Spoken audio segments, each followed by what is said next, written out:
یسایہ 55 باب۔ اے سب پیاسو، پانی کے پاس آؤ، اور وہ بھی جس کے پاس پیسہ نہ ہو، آؤ مول لو اور کھاؤ۔ ہاں آؤ، میں اور دودھ بے زر اور بے قیمت خریدو۔ تم کس لیے اپنا روپیہ اس چیز کے لیے جو روٹی نہیں، اور اپنی محنت اس چیز کے واسطے جو آسودہ نہیں کرتی خرچ کرتے ہو؟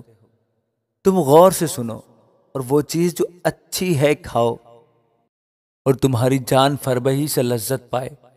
کان لگاؤ اور میرے پاس آؤ، سنو اور تمہاری جان زندہ رہے گی، اور میں تم کو ابدی عہد یعنی داؤد کی سچی نعمتیں بخشوں گا۔ دیکھو، میں نے اسے امتوں کے لیے گواہ مقرر کیا، بلکہ امتوں کا پیشوا اور فرما روا۔ دیکھ، تو ایک ایسی قوم کو جسے تو نہیں جانتا بلائے گا، اور ایک ایسی قوم جو تجھے نہیں جانتی تھی خداوند تیرے خدا اور اسرائیل کے قدوس کی خاطر تیرے پاس دوڑی آئے گی، کیونکہ اس نے تجھے جلال بخشا ہے۔ جب تک خداوند مل سکتا ہے اس کے طالب ہو، جب تک وہ نزدیک ہے اسے پکارو۔ شریر اپنی راہ کو ترک کرے، اور بد کردار اپنے خیالوں کو، اور وہ خداوند کی طرف پھرے، اور وہ اس پر رحم کرے گا، اور ہمارے خدا کی طرف، کیونکہ وہ کثرت سے معاف کرے گا۔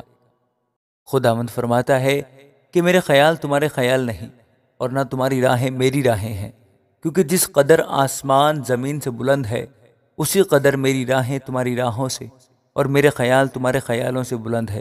کیونکہ جس طرح آسمان سے بارش ہوتی ہے اور برف پڑتی ہے، اور پھر وہ وہاں واپس نہیں جاتی، بلکہ زمین کو سیراب کرتی ہے، اور اس کی شادابی اور رویدگی کا باعث ہوتی ہے، تاکہ بونے والے کو بیج اور کھانے والے کو روٹی دے، اسی طرح میرا کلام جو میرے منہ سے نکلتا ہے ہوگا، وہ بے انجام میرے پاس واپس آئے گا، بلکہ جو کچھ میری خواہش ہوگی وہ اسے پورا کرے گا، اور اس کام میں جس کے لیے میں نے اسے بھیجا مؤثر ہوگا، کیونکہ تم خوشی سے نکلو گے اور سلامتی کے ساتھ روانہ کیے جاؤ گے۔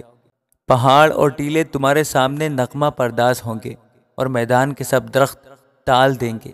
کانٹوں کی جگہ صنوبر نکلے گا، اور جھاڑی کے بدلے آس کا درخت ہوگا، اور یہ خداوند کے لیے نام اور ابدی نشان ہوگا جو کبھی منقطع نہ ہوگا۔